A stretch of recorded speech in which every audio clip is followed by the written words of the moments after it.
Alright guys, so I'm going to show you a version of taco spaghetti. So I saw this on Pinterest. I made it a couple weeks ago. It was really good.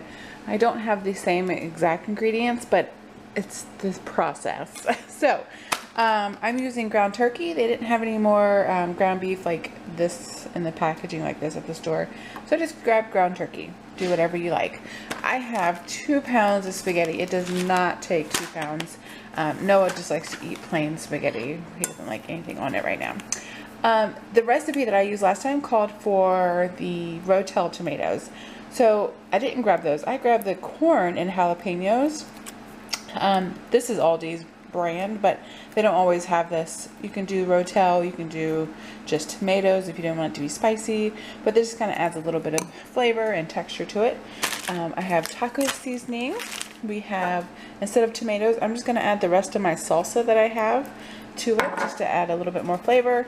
You'll need some Velveeta or Off-Brand, which I have, and then some cheese of your choice to put on top.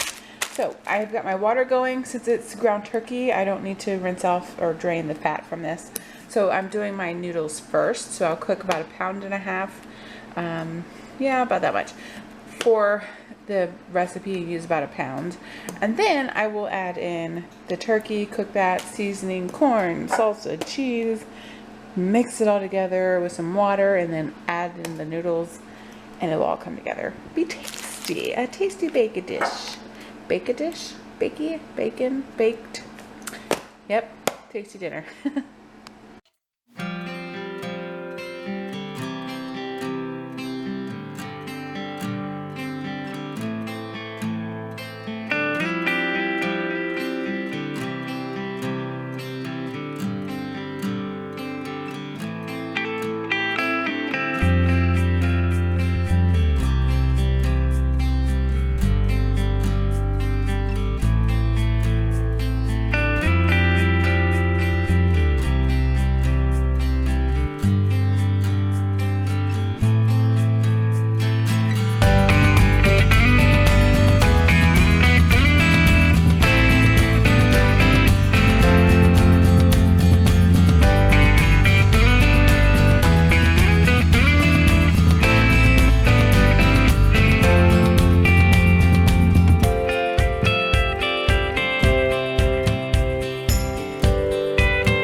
Okay, so now that our ground meat of your choice is cooked up, now you're just going to add everything in. So I'm just going to add in a little bit of salt and pepper.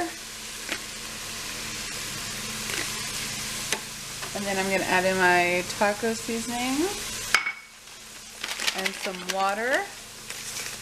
Now because the noodles are dry and it will soak up all of the liquid in here, I do add more liquid than you would need. Like if you're doing the tomatoes, the Rotel, leave the liquid in there because you want to have like a sauce so that the noodles have something to soak up, so it's not really dry. So I'm just letting that cook for a second. I'm just going to cook off your seasonings and let them flavor well, or whatever the word is. Alright, so I'm going to turn my heat down. Add in my water.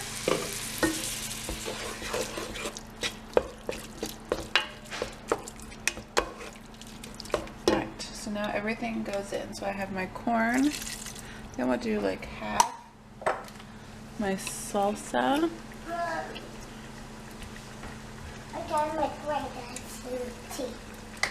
I'll put water in there and mix that out.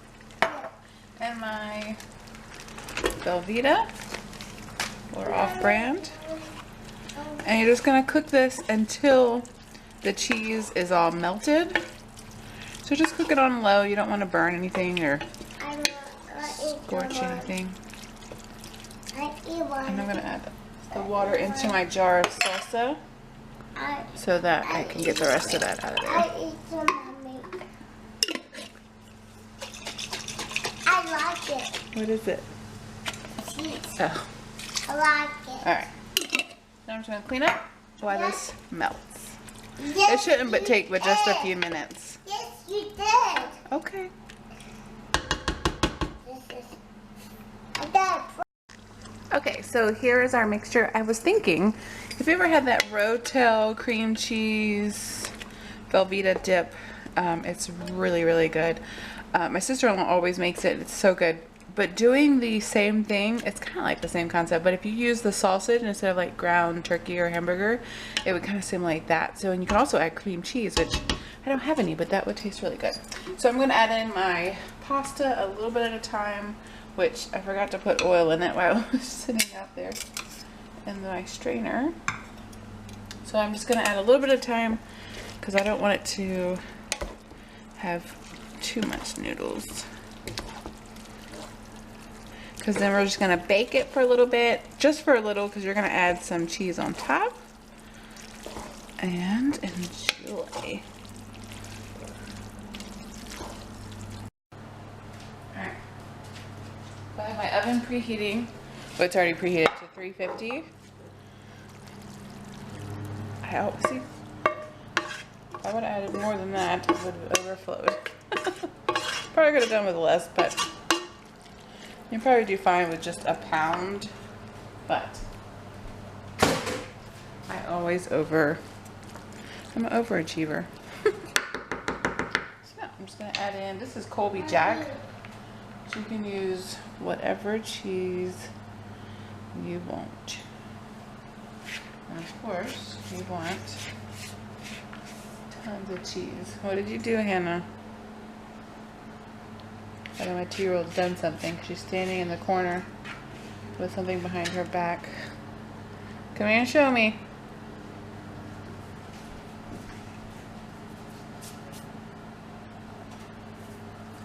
Alright, so now I'm going to bake this in the oven for about 10 minutes or so, just so that it's all nice and bubbly. Maybe a little bit of couple crispy edges. Yeah, tastes good. Let's check it out. Alright, and there she is. It smells so good. So I did cut the broiler on for like a few seconds, just so we can get kind of like the crispy cheese on it. But all you need to do is cut it up, serve it with a salad, maybe some tortillas, like toasted those up in the oven. But it's good. So I hope you guys enjoy.